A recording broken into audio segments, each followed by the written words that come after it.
Well, I got asked by my firm to come today because I'm an Aquinas alum from 94. There was no sustainable business program back then. It's great to see all that's happened. In fact, you know, most of the East Campus wasn't here, so this is all pretty new. The library is beautiful. I actually used to set up chairs in this room. I worked on the grounds crew. Well, you don't have to hear me talk today. I'm just here to introduce Chris Bunbury, our speaker. Chris is the president of both Environmental Strategist, Inc. and Environmental Risk Managers, Inc. Environmental Strategist, Inc. conducts research and educates businesses on environmental efficiency and risk management to drive profits and growth in today's business environment. Environmental Risk Managers, Inc., his other entity, is a national environmental insurance wholesaler working with property and casualty insurance agents. Chris has over 20 years of experience assisting a wide spectrum of clients working in various industries and activities, including nuclear facilities, agricultural operations, real estate owners and developers, contractors, manufacturers, environmental engineers and remediation contractors, municipalities, disaster relief work. I'd like to hear something about that. And even a golf course that annually hosts one of professional golf's 4 major tournaments. And hopefully you had a chance to play that course. Chris, where are you? Oh, there you are. Go ahead. Thank you.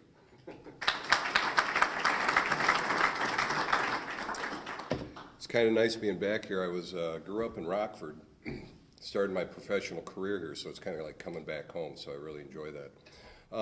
Oftentimes businesses are given the impression that to incorporate environmental strategies into your business plan, you need to have quote-unquote experts, if you will, to assist you in the process.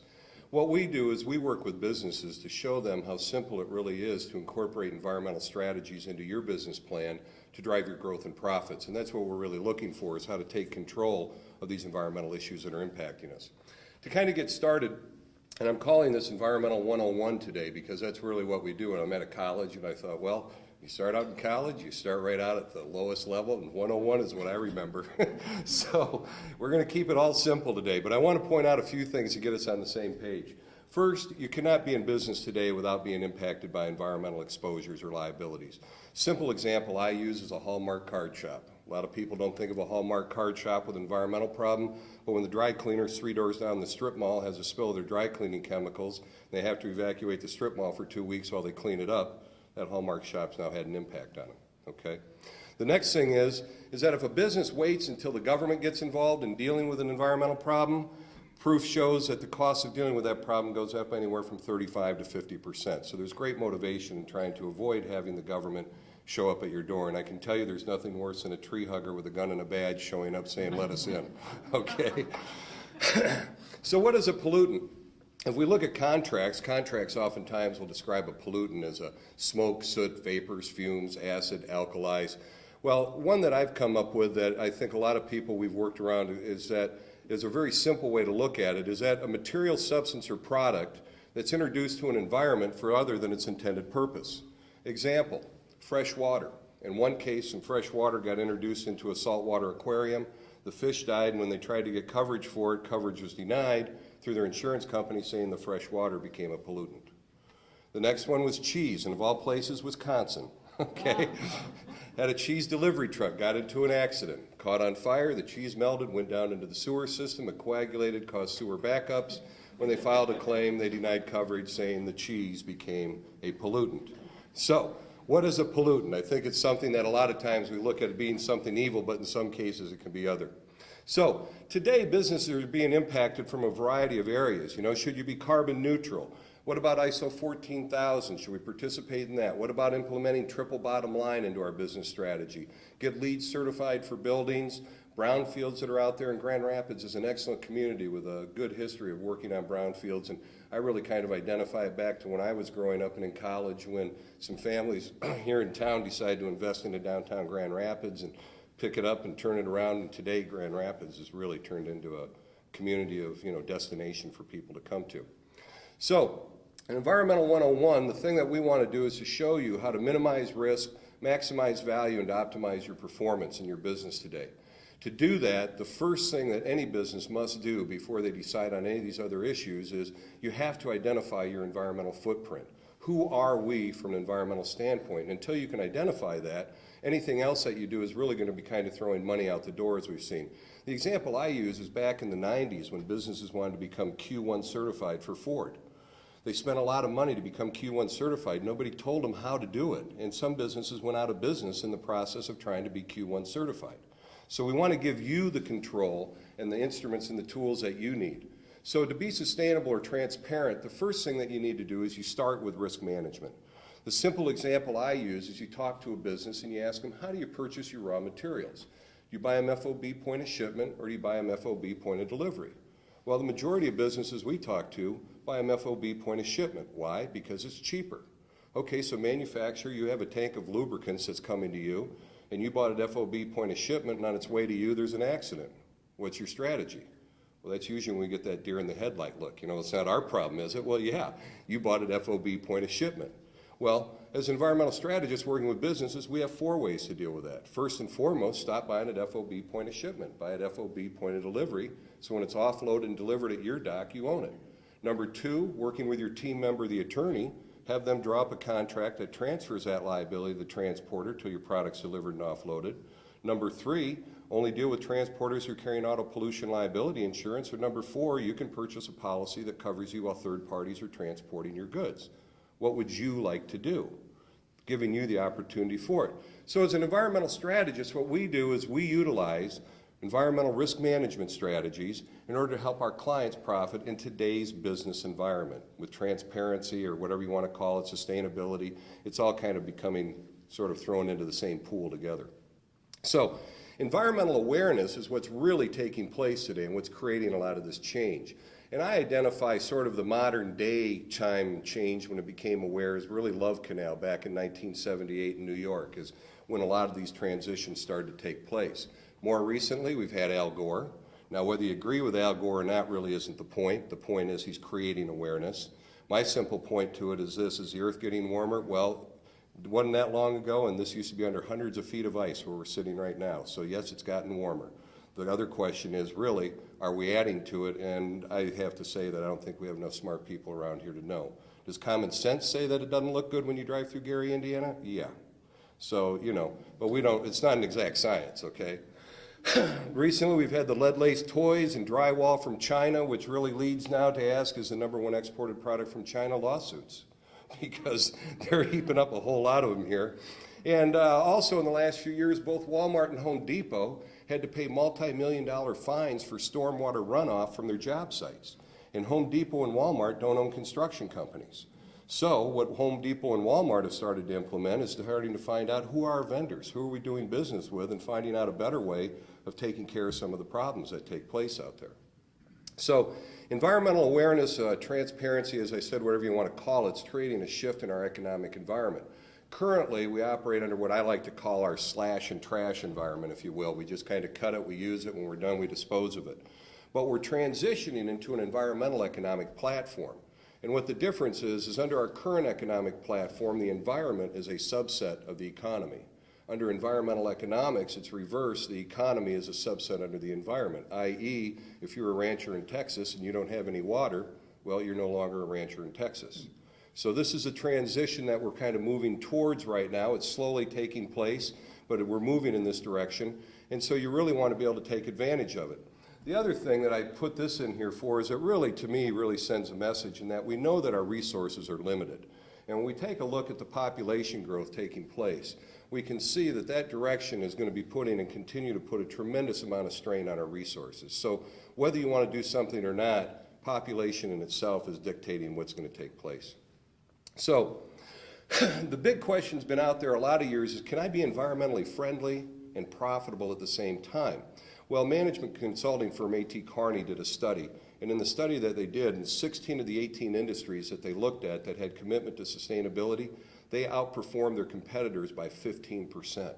So the real answer comes down to, if you're not being environmentally sustainable, you're not competing at your maximum capacity. To profit in today's business environment, as I mentioned, you need to identify your environmental footprint. Why is this important? Because as a business, you can be impacted by several different issues. Government reporting, Clean Air Act, Clean Water Act, industrial waste, hazardous waste, and the list goes on and on and on. Sarbanes-Oxley, a very important part of Sarbanes-Oxley. It's your financial accountability, your environmental liabilities are certainly a part of that whole equation. You have the SAB 92 ruling, which is for publicly traded companies. It states that publicly traded companies have to better identify their environmental liabilities to their shareholders, and the reason we have that is you used to look at a company's annual report and they'd say, well, we don't have any environmental liabilities, but if we do, we have insurance to cover it. Then you look at the insurance company's annual report and they'd say, we don't have any environmental liabilities because we have the absolute or total pollution exclusion. So the SEC finally said, hold it, somebody's got this problem, we're going to put it on you business. You have, pardon my allergies, I'm really sorry. I saw my doctor and I've been trying to get through this, and bad time to have a bad attack with it, so I apologize for that. You have FIN 47 from the Financial and Accounting Standard Board, which states that businesses have to account today for future costs to take plant and equipment out of service, to recycle, to dispose of, to remediate. So that's a big issue that's out there impacting business. For governments, we have the GASB 49, which is basically the same as FIN 47, but it accounts for governments having to report what their environmental potential liabilities and costs can be down the road. We have stormwater runoff, as I mentioned earlier, with Home Depot, Walmart getting hit with those multi-million-dollar fines, so those are impacting business. Vapor intrusion. Vapor intrusion, you have ASTM, which is the society that establishes our environmental due diligence guidelines, your Phase 1 studies, Phase 2 studies. Last year, ASTM implemented and introduced ASTM 2600, which is vapor intrusion, which means that a third party has vapors or contaminants coming onto your property. So you can be doing everything environmentally friendly, and what we're going to be talking about today is one of the areas you need to look out for is who are your neighbors, who can be impacting you from a negative standpoint. And if they don't have the financial wherewithal to correct the problem, how do you take care of that? And then we have brownfields. Brownfields are sites that are sitting idle either due to actual or perceived contamination. And Grand Rapids has gotten a lot of press on a lot of the brownfield work they've done around here. Brownfields are economic multipliers, and brownfields are going to play a key part in helping to turn around our economy because we have a whole lot of these all over the country. And Michigan has several incentives out there to encourage brownfield redevelopment, and one of the strategies we talk to our clients about is that potentially instead of using a vendor where you lose control of your product and you lose control of what their operations are, maybe take a look at a brownfield to get involved in as part of your expansion because you're going to get government assistance and money to help you to develop it. You've already got some infrastructure there. You keep control of your product through the whole process, and at the end of the day, you have an asset to show instead of just the cost of doing business with a vendor. So we think brownfields make a lot of sense in developing strategies for business's future growth. So, to identify your environmental footprint, you need to develop what we've coined your environmental management strategy. An environmental management strategy is very basic, but what it does is it helps you to identify your environmental footprint, but more importantly, your starting point. And the better you're able to define your starting point, the more control you have in being able to minimize risk, maximize value, and optimize performance in driving your growth and your profits. So that's what we want to be able to do. Also, I want to point out that environmental management strategy is an evolving strategy. We're hopefully doing better today than yesterday and better tomorrow than today. That's why kind of our logo has a wave in it, because you have to be flexible. You have to be able to be moved with different directions. Government regulation can change and does. So all of those things come into play. Also, we want to point out that we utilize a team sport strategy to assure that you gather the necessary information that you want in being able to execute your environmental management strategy. So, team sport. Well, everybody's heard of together, everyone accomplishes more, right? Well, we've added a little twist to it in that together, everyone accomplishes more because strategic partners optimize resources and time. And that's really what we want to do, is to be able to optimize our resources and time and being able to drive our business forward. So, who are some of these team members? Well, what we like to say is, let's take a look at what a reactive business does when they find out they have an environmental problem. Probably the first person they call is their attorney. After they call their attorney, they're going to call their insurance agent to see if they have any coverage. When they find out they don't, they'll call their attorney back to sue their insurance agent. Now they need to come up with some money, so they go to their bank. However, most banks find, when they find out they have a client with an environmental problem, their strategy is to call all notes due and sever the relationship. You need to have an accountant who can accurately identify what's your current financial position now that this liability has presented itself to you. Environmental service providers, environmental engineers, cleanup contractors. One of the things that we talk to businesses about is now is the time to establish, if you haven't already, a relationship with an environmental engineering firm, with an emergency response firm, so that down the road, when one of these problems occur, they're familiar with your business. They know what your operations are. They can come in and minimize the risk. It costs you nothing at all to have meetings with these environmental engineers and emergency response contractors. They'll come meet with you for free. They'll come learn about your business. But it's a great thing to establish that relationship now and not wait until a problem occurs. If you buy and sell property, you're going to want to have a knowledgeable environmental realtor to be able to help you out. And you bring in some of your own employees. So this is your environmental management strategy team. It's a team that you already have in place, but for most businesses, they haven't been really utilizing the team to draw out their environmental knowledge and their environmental assistance to help them. So the first step in developing your environmental management strategy, and one of the things I want to point out is if you simply send me an email, I'm going to be talking about our environmental evaluation form. And this form was put together so that the next steps we're going to go through and ask all the questions you need to have. Just email me, I'll email it down to you so that you can start implementing this inside your business. But step one is finding out what's coming in your front door. As a business, you need to know this. You know, why are your customers doing business with you? It wasn't that long ago Myers did a survey, and Myers thought they had, and I probably have this reversed, but they thought customers were coming to their business to buy all the oils and all the other garden supplies and everything, that grocery really wasn't important. And then they did a study and found out people came to buy the groceries, and it was nice to have the other stuff. So now you go into Myers, and you've seen over the years their grocery department has expanded tremendously. Well, sustainability is becoming a price point and a buying decision in doing business with people out there. So you really need to find out, why are your customers doing business with you? What about raw materials or supplies that come in through your front door? Business vendors that come in and do work or operations at your business that could cause an environmental loss. Tenants, if you happen to own properties. We happened to take care of some work on the Indiana Pacers basketball arena, and one of the things they wanted when they built their new arena was they wanted pollution coverage because they have conventions that go on in there. And they had a situation where they had a medical convention going on, and a valve broke on a tank from a company's tank that sells gases. And they had to evacuate the thing and a whole day while they aired it out, and so they wanted pollution coverage to take care of that exposure for them. What about students that can come to a school, or general public at municipalities that can just come into the buildings at any time? You have to be concerned about what's coming in your front door. So the real question is, who are you doing business with? Simple example I have here is a gentleman, George Rogie. He was an applicator. He was hired by General Mills to apply Reldan on some raw oats for General Mills. Instead, he decided to purchase a cheaper product called Dursban. Well, what happened was he billed General Mills an extra $85,000, saying that he used the more expensive product, which he didn't use. Testing revealed that General Mills grain processing facilities were contaminated with Dursban. General Mills sustained a loss of $146.9 million. So this guy wanted to get 85 grand out of him and ended up getting a whole lot more. So who are you doing business with? That's the first question that you have to ask. You'll hear me bring this up several times as we talk today, but you got to know who you're doing business with. Okay, step two. What's going on inside your corporate walls?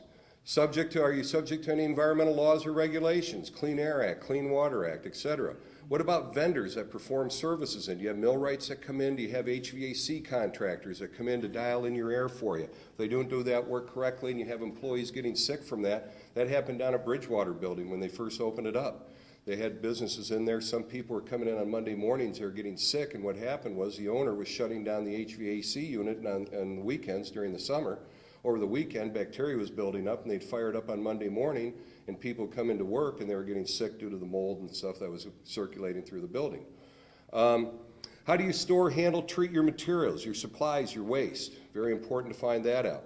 Here's a simple situation of what's going on inside your corporate walls. This manufacturer was storing baghouse dust in an open dumpster out in their back. Every time it rained, it would run off stream. It got into a stream nearby, and later on they found cadmium, lead, and mercury into the stream, and the cost for the manufacturer to take care of that problem was $250,000. In another situation, a maintenance department used solvents to clean their products that they had, and they were doing it when they used to have a septic field out where they were located. Well, when it came time to convert from a septic to the city sewer, they discovered this contamination that took place, cost $720,000 for that business to take care of that problem.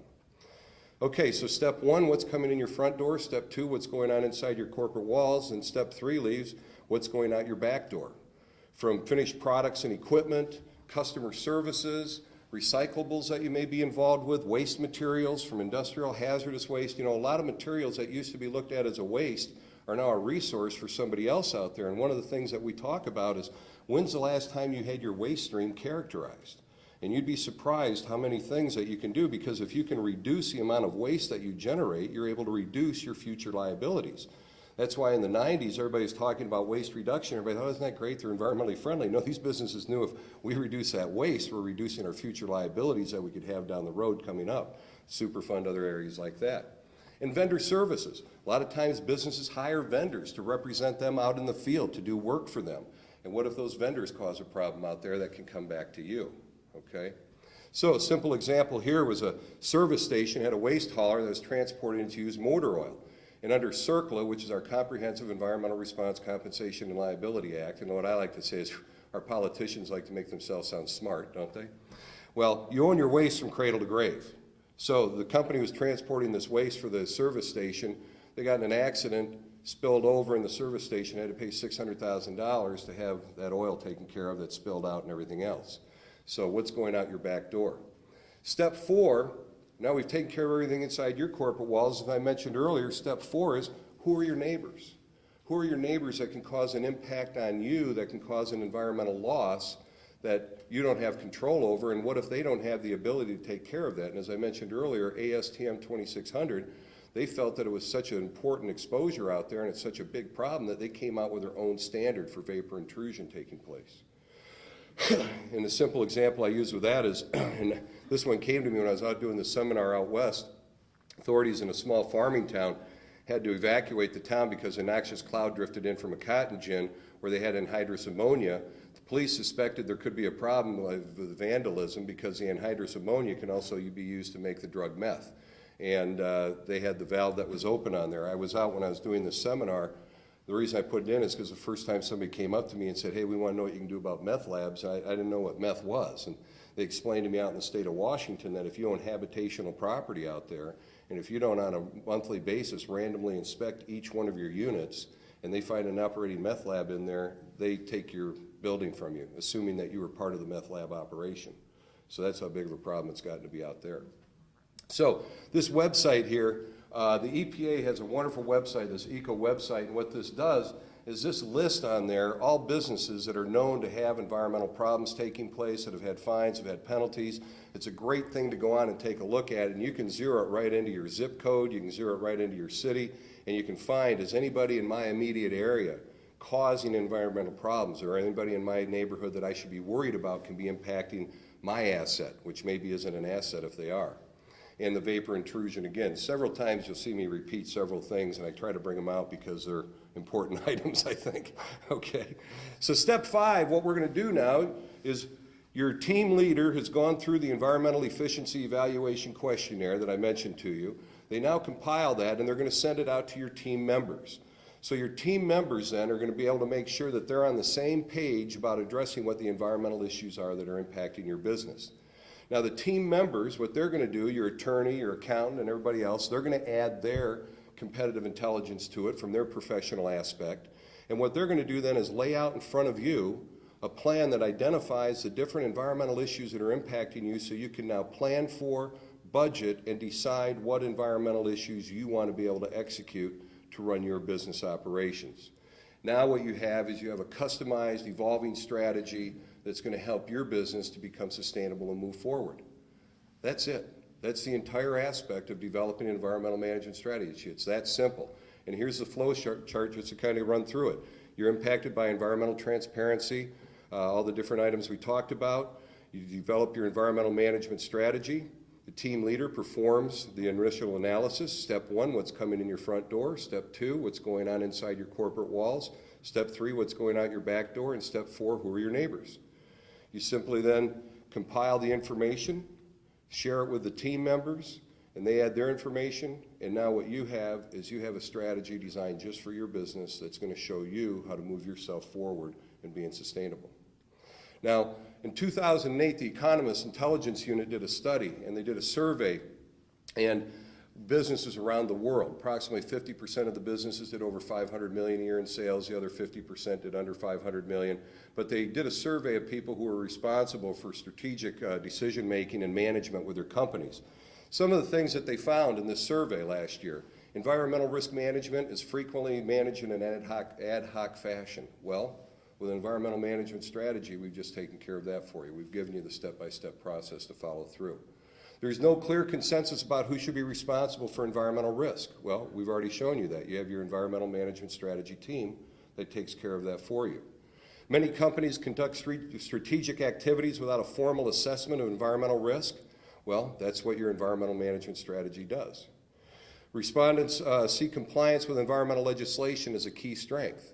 That's one of the things that we do, is with your environmental management strategy, businesses have been struggling to just meet government compliance. We make that a non-issue anymore. It's like when ADA came out. Everybody said, geez, Americans with Disability Act, it's going to kill the building industry. We can't implement all of that. Well, you take a look at business plans today to put up a new building, and it's just all incorporated. That's the same way this is blending and moving forward. Managing environmental risk associated with suppliers and partners is a key area of weakness. Well, who are you doing business with? The first question that we talk about and ask. So you're going to find that out through your environmental management strategy. Better reputation with customers and investors is seen as a main benefit to environmental risk management. That's what we agree. It drives your growth and profits for you, and that's what you want to do in today's business environment. And lack of certainty about the impact of environmental liabilities and future scope of legislation are main obstacles for effective environmental risk management. I agree. That's why you need to have a flexible strategy, one that allows you to move, one that hopefully you're doing better today than yesterday, better tomorrow than today.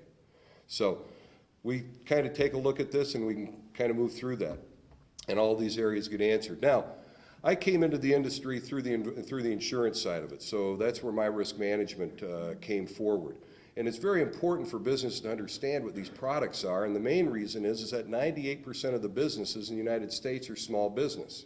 And small businesses cannot afford to self-insure their environmental liabilities. So there's three main benefits when we talk about environmental insurance I think need to be contemplated and looked at. First and foremost, they all come with defense costs. You may do nothing wrong at all, but because you're involved, you have a general contractor that caused a problem like Walmart or Home Depot, you're going to get named in a lawsuit, and all these policies come with defense costs for you.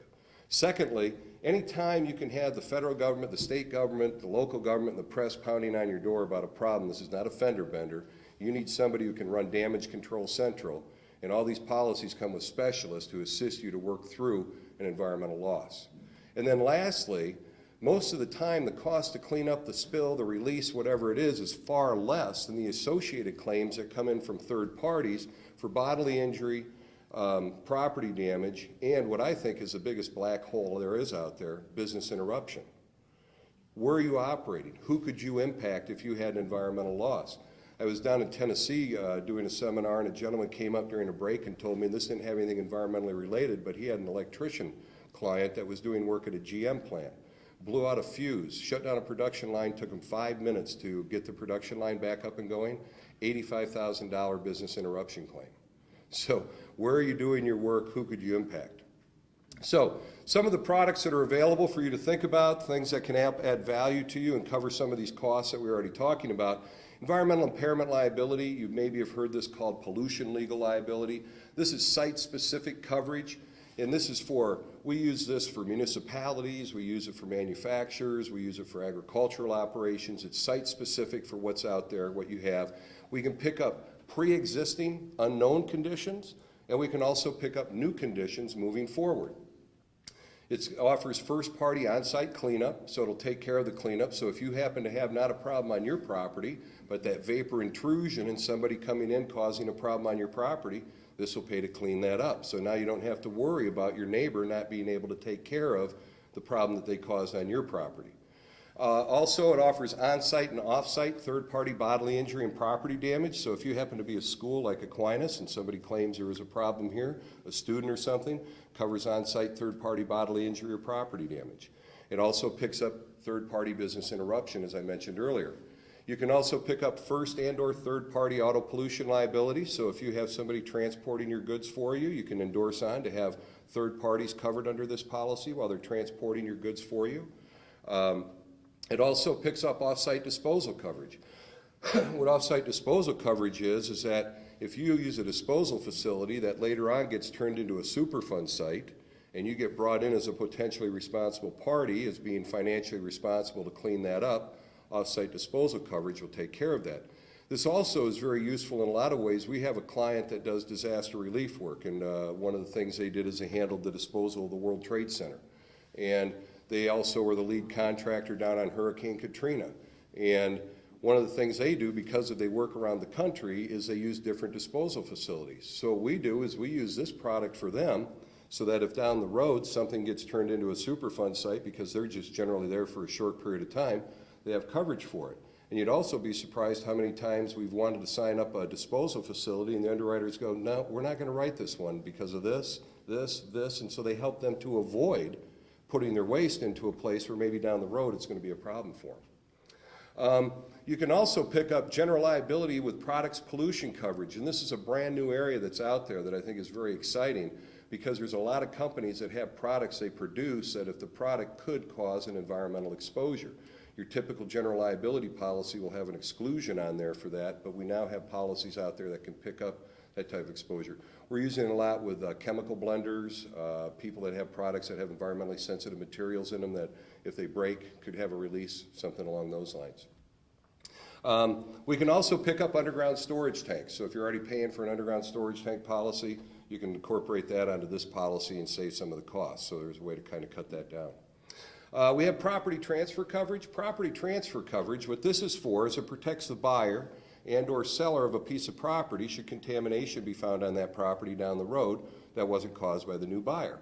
Now this makes a lot of sense because oftentimes when you have a property transaction take place, there's environmental indemnification in there, and it states that the seller will indemnify you if if there's an environmental problem that you discover. Everybody signs a paper and walks away and nobody goes, well, hold it. What if an environmental problem does occur? What's your strategy? What's your financial assurance that there'll be something here to take care of it? Well, a property transfer policy will take care of that for you. So for the seller and the buyer, it works out very nicely because it's a way to take care of that on the front side and not have to worry down the road that the person that you bought the company from is now moved down to Mexico and, well, can't chance of getting anything from them are out the door. Also, it helps to support the value of the property. And what we really recommend, because it fills in gaps in environmental due diligence, because our research shows that roughly 50% of your phase ones are inaccurate.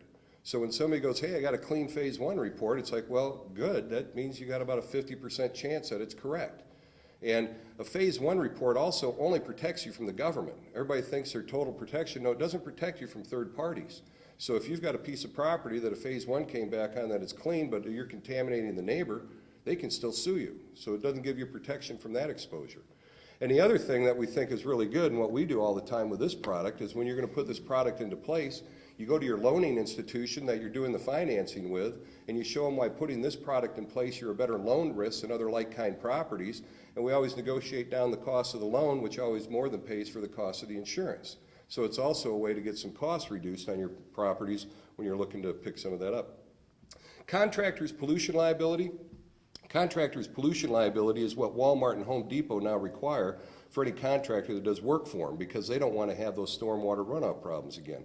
I know that Myers requires it for most of their contractors, Michigan State University, University of Texas, Notre Dame, we have clients there. They all require this coverage to be in place.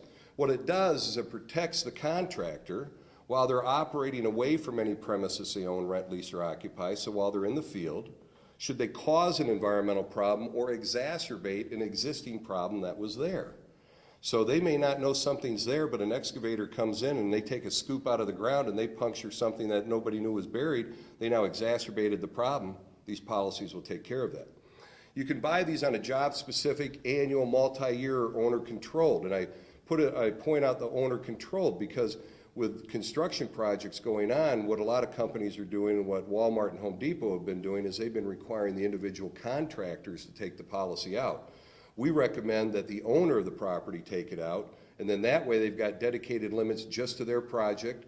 They're the first named insureds. They're the only ones who can cancel the policy, and they know that it was filled out correctly and that coverage is enforced for what they need to have. So if you're building and going to be doing some large construction, we just did a thing for a college here in the state, and they got a $40 million construction project going on. They were going to require all the contractors to have their own coverage. We showed them by getting on an owner-controlled program, not only they have a stronger program, but it saved them $300,000 out of the $40 million project, which $300,000 out of $40 million doesn't sound like a lot, but $300,000 to me, it's a lot of money. So, you know, it makes a lot of sense to look at it from that standpoint. You can endorse it with auto pollution liability, so if you have a contractor, it's going to be hauling any waste or materials. We can also pick up the off-site disposal coverage. Next, we have what's called cleanup cost cap coverage. These are for businesses that are facing environmental cleanups. And what this does is it allows you to cap the cost of the cleanup. So if you're facing $1 million cleanup, what it does, you add a buffer onto it, usually of 10%. So if you go over 1.1 million, then the policy kicks in to pay for the cost up to whatever policy limit you choose to pick up. Now, only a few insurance carriers are still offering this coverage. Why is that? Well, because they've gotten their clocks cleaned on the ones that have been offering it. What does that tell me? That tells me that a lot of these projects run over, okay? So if you have a remediation project that you're looking at, this product can make a lot of sense for you.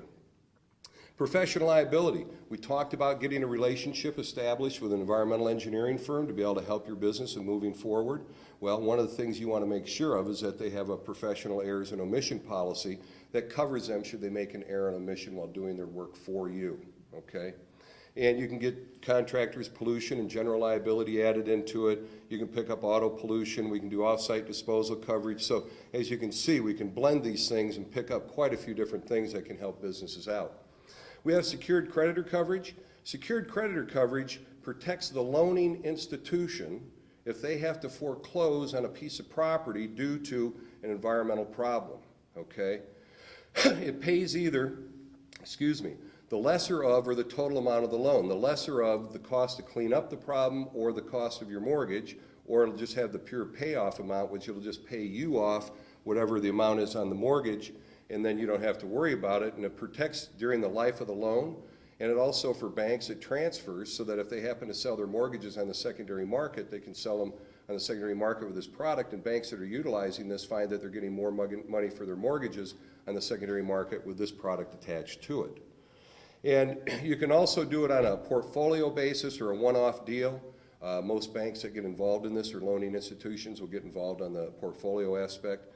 And really what's nice about this is that when a claim comes in, the insurance company then becomes the workout department, so it saves the bank or the loaning institution a tremendous amount of money because the insurance company has that burden that they take over for you. AIG, now called Chartis, well, this is one of their products they got slammed in. And AIG was in this business and got out of it. Well, if you can drive, it used to be, I'd say, if you can drive AIG out of a business, and it meant something, you know, but doesn't quite have the same carry today. But AIG took a bath in this, which tells me that there's a big need for this product that's out there, too. Transportation, pollution liability coverage, this goes back to how are you getting your materials, or if you are a transporter. We're not talking about the MCS 90 endorsement. A lot of people hear that they have an MCS 90 endorsement and think it's pollution coverage. However, an MCS 90 endorsement, what it is, it's more like a bond. It states that an environmentally, financially responsible party, i.e. the insurance company, will pay to clean up the mess. But about the third sentence from the bottom of the MCS 90 endorsement states, however, we're not affording any more coverage under this than we do in our standard policy, and we reserve the right to subrogate back against the insured for any and all costs. So what we're talking about here is you want to make sure you have broadened auto pollution liability. It's Form CA 9948. What this does is it covers you during the loading, the unloading, and the transportation of the product. Most losses occur during the loading and the unloading, not during the transportation. So that's why it's important to make sure you have that taken care of. This is another statistic I think is kind of interesting.